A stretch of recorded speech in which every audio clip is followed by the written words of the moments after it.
ጌታችን መድኃኒታችን ኢየሱስ ክርስቶስ ትህትናን ለማስተማር ዝቅ ብሎ የደቀ መዛሙርቱን የሐዋርያቱን እግር ያጠበበት ዕለት ስለሆነ ጌታችን መድኃኒታችን ኢየሱስ ክርስቶስ ከ11 ሳይለይ ይሁዳንም እግር አጥቧል ማለት ነው በዛሬ ቀን። ጌታችን መድኃኒታችን ኢየሱስ ክርስቶስ ሞቱ ለኛ ህይወት ከሆነ እርቃኑ እኛ እርቃናችንን የሸፈነልን እርቃኑም እኛን ለብሰን እንድንኖር ለኛ ህይወት ይሆነናል ማለት ነው። በስመ አብ ወወልድ ወመንፈስ ቅዱስ አሐዱ አምላክ አሜን። በክርስቶስ ክርስቲያን በወልድ ውልድ በመንፈስ ቅዱስ ደግሞ መንፈሳውያን የተሰኛችሁ እግዚአብሔር ቤተሰቦች የእናታችን የቅድስተ ቅዱሳን የድንግል ማርያም የአስራት የበኩራት ልጆች የጻድቃን የሰማዕታት የደናግል የመነኮሳት ወዳጆች የእግዚአብሔር ሰላምታ በያላችሁበት ይድረሳችሁ። የእናታችን የቅድስት ድንግል ማርያም ምልጃዋ ጸሎቷ በረከቷ አይለየን አይለያችሁ። የጻድቃን የሰማዕታት የመላእክት ጥበቃ ከኛ አይለየን። እንግዲህ ባለፈው ትምህርታችን ላይ ከሰኞ እስከ ረቡዕ ድረስ ጌታችን መድኃኒታችን ኢየሱስ ክርስቶስ ምን አይነት ሕማማትን ተቀብሏል የሚለውን አይተናልና እንግዲህ በዛሬቱ ትምህርት ደግሞ በዕለተ ሐሙስና በዕለተ ዓርብ ደግሞ ጌታችን መድኃኒታችን ኢየሱስ ክርስቶስ ምን አይነት ስርዓትን ለኛ ሰርቶልናል፣ ምን አይነት ሕማማትን ተቀብሏል የሚለውን እናያለን ማለት ነው።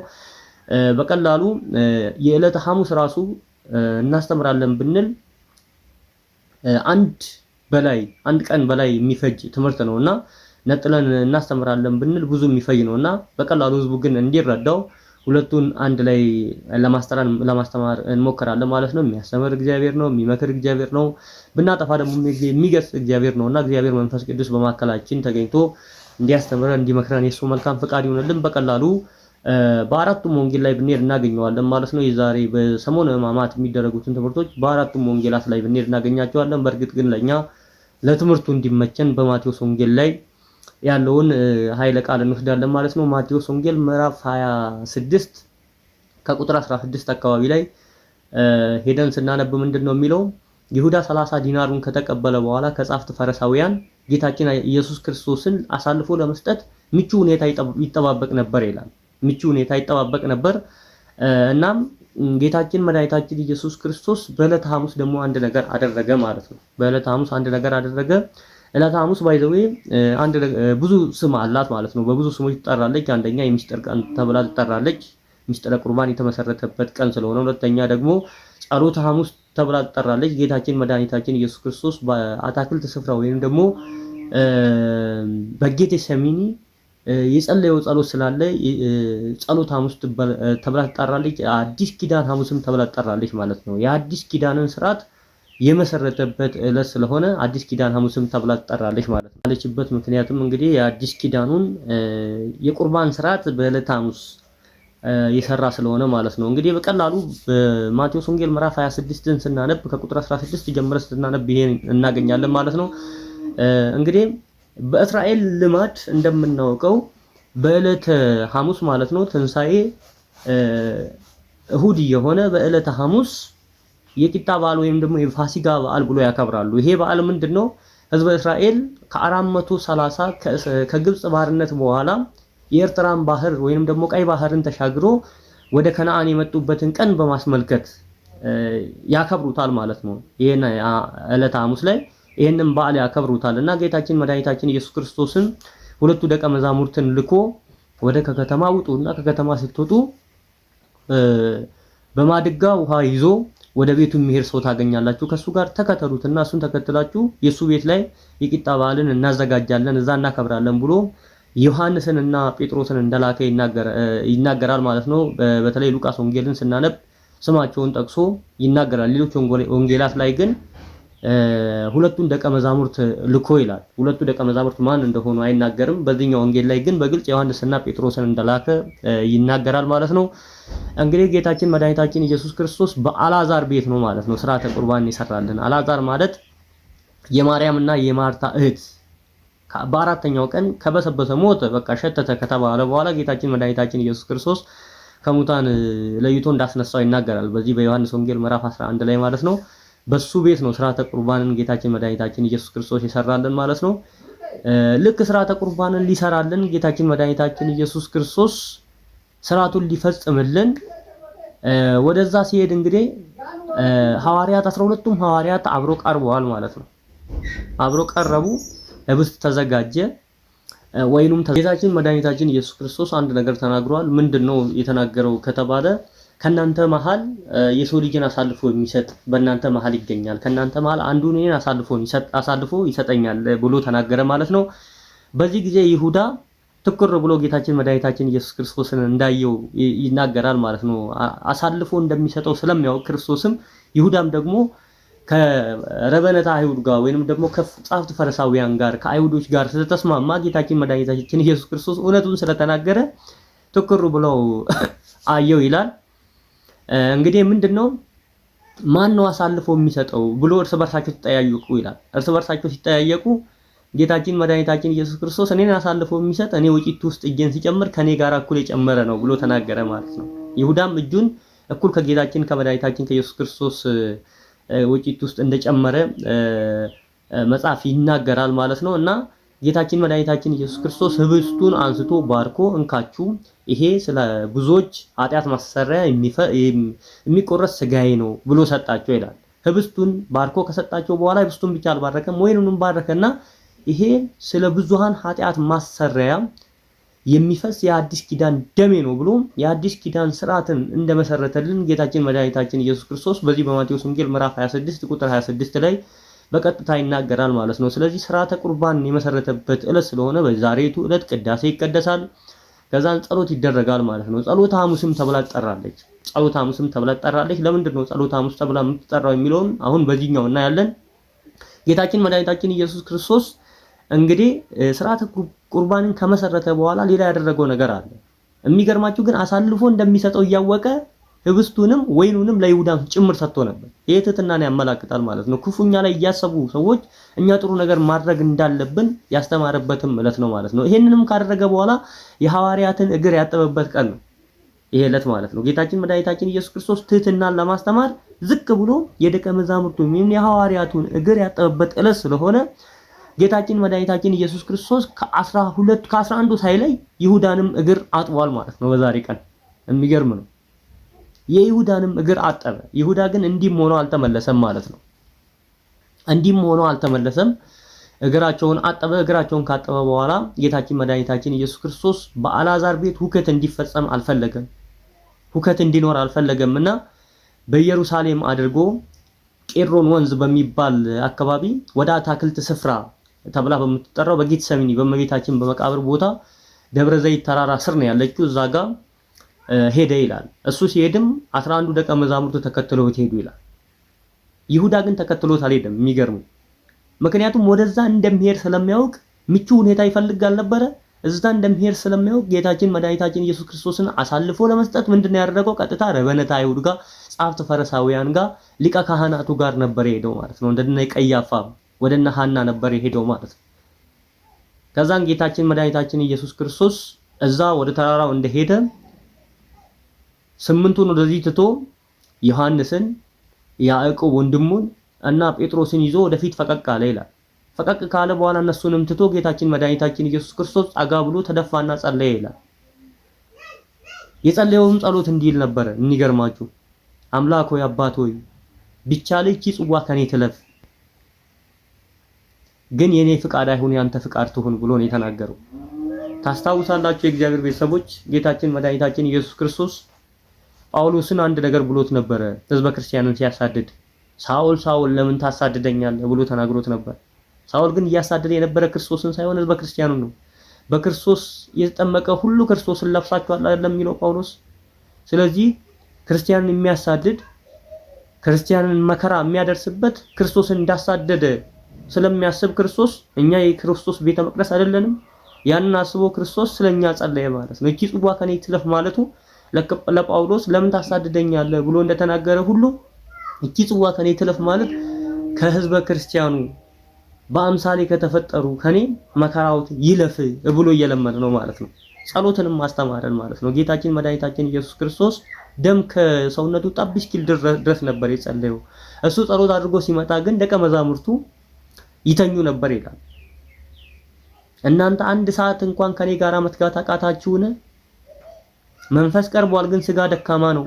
ትጉ ወጸልዩ ከመትባይ ውስጥ መንሱት፣ ወደ ፈተና እንዳትገቡ ትጉና ጸልዩ ብሎ ጌታችን መድኃኒታችን ኢየሱስ ክርስቶስ ደቀ መዛሙርቱን ጸሎት ያስተማረበትም ዕለት ስለሆነ ጸሎተ ሐሙስ ተብላ ትጠራለች ማለት ነው። ከዛን ጌታችን መድኃኒታችን ኢየሱስ ክርስቶስ በአታክልቱ ስፍራ እያለ ይሁዳና ረበነታ አይሁድ ጻፍት ፈሪሳውያን ብዙ ህዝቦች ተከትለውት መጡ ይላል። ሰይፍ ይዞ ክርስቶስን ለማሳደድ ክርስቶስን ለመያዝ መጡ ይላል። ጊዜው ደርሷል ብሎ ክርስቶስ ወደ እነሱ ሄደ ይላል። ማንን ትፈልጋላችሁ ብሎ ጠየቃቸው።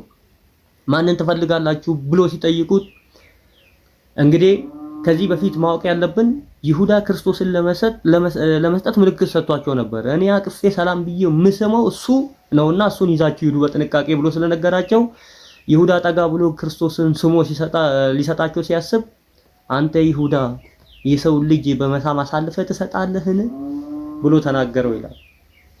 ክርስቶስን ለመያዝ የመጡትም ወደ ኋላ ተፍገምግመው ወድቀዋል። የሚገርማችሁ ማለት ነው። ስንቶቻችን ነን ዛሬ እንደ ይሁዳ ሰዎችን አሳልፈን የምንሰጠው? ስንቶቻችን ነን ዛሬ በደል የምንሰራው? ስንቶቻችን ለህዝበ ክርስቲያኑን የምናሰቃየው? ምንም ችግር የለውም እኛ ብንሰቃይ፣ ክርስቶስ ግን ስቃያችንን ተቀብሎ ለኛ መከራችንን ተቀብሎ ምን ብሎ ነበር የተናገረው? በዚህ በጣም ነው የሚገርመኝ። እኔ ዮሐንስ ወንጌል ምዕራፍ 18 ላይ ስታነቡት ታገኙታላችሁ። የምትፈልገውት ማንን ነው ብሎ ሲጠይቃቸው የናዝሬቱን ክርስቶስን ነው የምንፈልገው። የናዝሬቱን ክርስቶስን ነው? አዎ የናዝሬቱን ክርስቶስን የምትፈልጉ እኔ ነኝ። ይኸው እኔን የምትፈልጉኝ ከሆነ እኔን ይሰዱ፣ ሌሎቹን ግን ተዋቸው ይሂዱ ብሎ ጠየቃቸው ይላል። ተዋቸው ይሂዱ። በመከራ ውስጥም እያለ ስለሌላ የሚያስብ አምላክ ነው ያለን። በስቃይ ውስጥም እያለ ስለኛ የሚያስብ አምላክ ነው ያለን ማለት ነው። ይሄንን ማስተዋል አለብን። ሌሎቹን ተዋቸው ይሂዱ ብሎ ጠየቀ።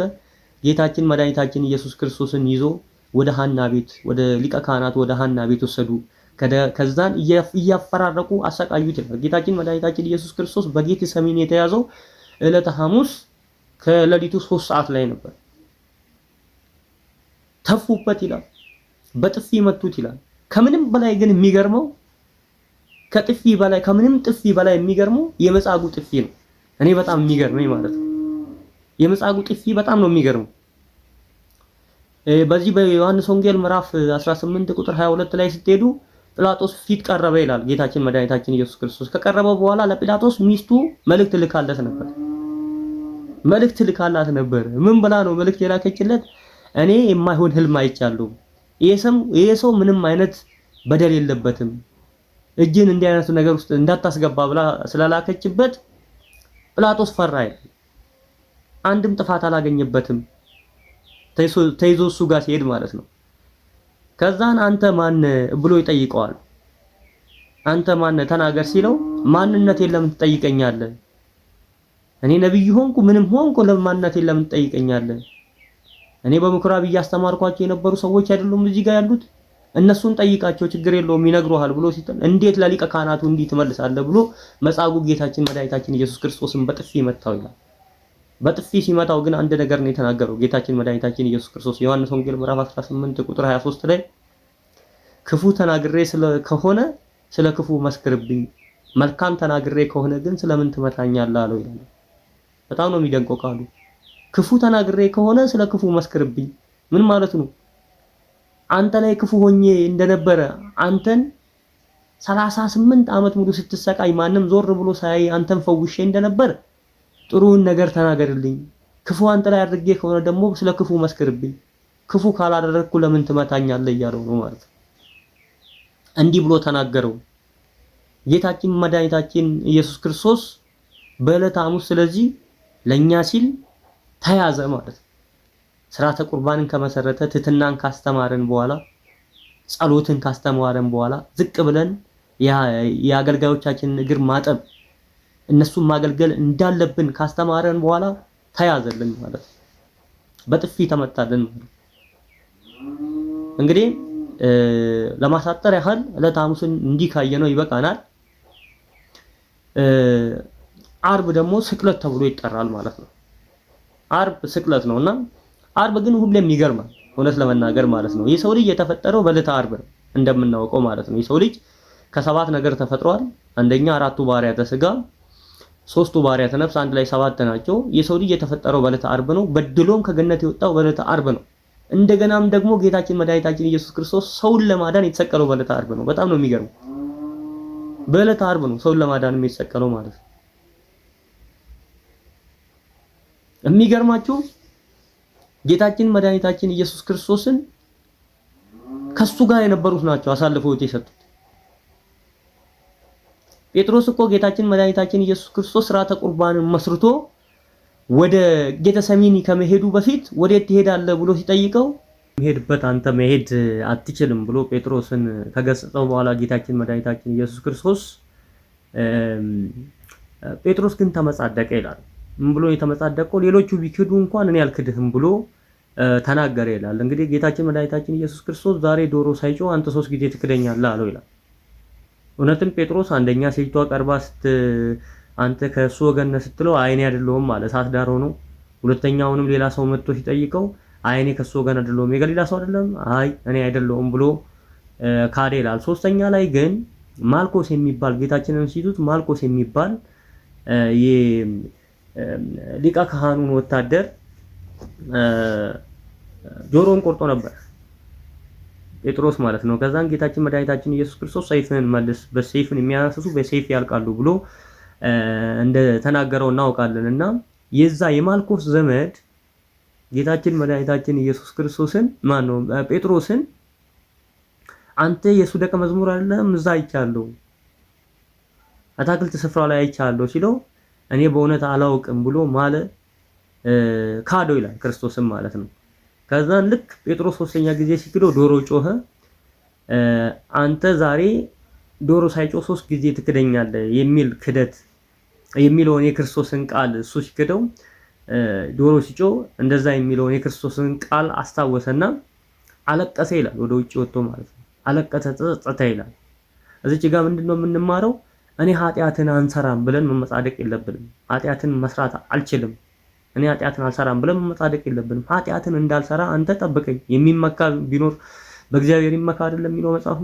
መመካት ያለብን በእግዚአብሔር ነው እንጂ በኃይላችን በጉልበታችን መመካት እንዳይለብን ጌታችን መድኃኒታችን ኢየሱስ ክርስቶስ ያስተማረበትም ዕለት ነው ማለት ነው። የትህትና ቀንም አድርገን መውሰድ እንችላለን። እንግዲህ ወደ አርብ ስንሄድ አርብ ብዙ ነገር ተደርጓል። ራሱን የቻለ ቀን ነው። ዕለተ ስቅለት ነው። ዕለተ አርብን ስናስብ ሰባቱ ጌታችን መድኃኒታችን ኢየሱስ ክርስቶስ መስቀል ላይ የተነገራቸው ቃላቶችን እናስባለን። ሁለተኛ ደግሞ ጌታችን መድኃኒታችን ኢየሱስ ክርስቶስ የወደቀበትን ቦታ እናስባለን። የተነሳባትን ቦታ እናስባለን። የተነከረው እጁን እናስባለን። ሳዶር፣ አላዶር፣ ዳናት፣ አዲራ፣ ሮዳስ የሚባሉ ችንካሮችን በእጁ ላይ እንዳረፉ፣ በእግሮቹ ላይ እንዳረፉ፣ በወዱ ላይ እንዳረፉ እናስባለን ማለት ነው። እሾህ አክሊሉን እናስባለን። በጣም የሚገርመው ማለት ነው እርቃኑን መሆኑን እናስባለን። እና ሰባቱ የተደረጉ ተአምራትንም ደግሞ እናስባለን። 4ቱ በምድር በሰማይ 3ቱ እነኚህን እስኪ አጠር አድርገን ለማየት እንሞክር ማለት ነው። ጌታችን መድኃኒታችን ኢየሱስ ክርስቶስ ሞቱ ለኛ ህይወት ከሆነ እርቃኑ እኛ እርቃናችንን የሸፈነልን እርቃኑም እኛን ለብሰን እንድንኖር ለኛ ህይወት ይሆነናል ማለት ነው። ሞቱ ለኛ ህይወት ከሆነ እሱ እርቃኑን መሆኑን ለኛ ህይወታችንን ይሸፍንልናል፣ ልብስ ይሆነናል ማለት ነው። እሱ እርቃኑን ሲሆን እኛ ልብስ እንለብሳለን ማለት ነው። ልብሳችን ነው ማለት ነው። አልባሲሁ ለክርስቶስ ምዕመናን ውእቱ ይላሉ ለሊቃውንት። የክርስቶስ ልብሱ ምዕመናን ናቸው። ልብሱን ተካፈሉት አይደል? ተካፈሉት ልብሱን እኮ የክርስቶስን ልብስ ተካፈሉት፣ ዕጣ ተጣጣሉበት።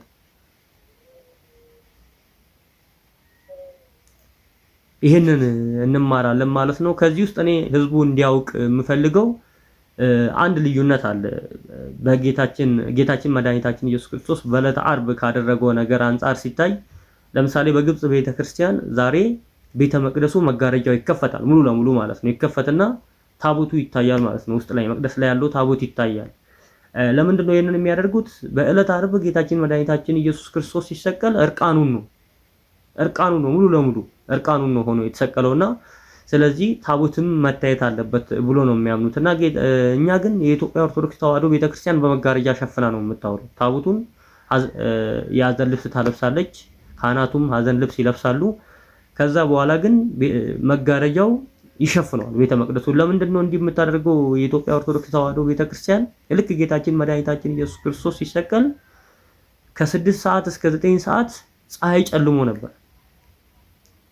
የክርስቶስን እርቃን ህዝቡ ማየት የለበትም በሚል ፀሐይ ጨልሟል፣ እርቃኑን ሆኗል ሲል ያንን መጋረጃውን አይከፍቱም ማለት ነው። ጨልሟልና የክርስቶስ ሰውነት አይታይም። ስለዚህ ሐዘናችንን ደግሞ ፀሐይ መጨለሙን ጨለማ በጨለማ ጥቁር ልብስ ጨለማ የሚመሳሰል ልብስ ለብሰን እንገልጻለን እያለች ቤተክርስቲያን ይሄን ታደርጋለች ማለት ነው።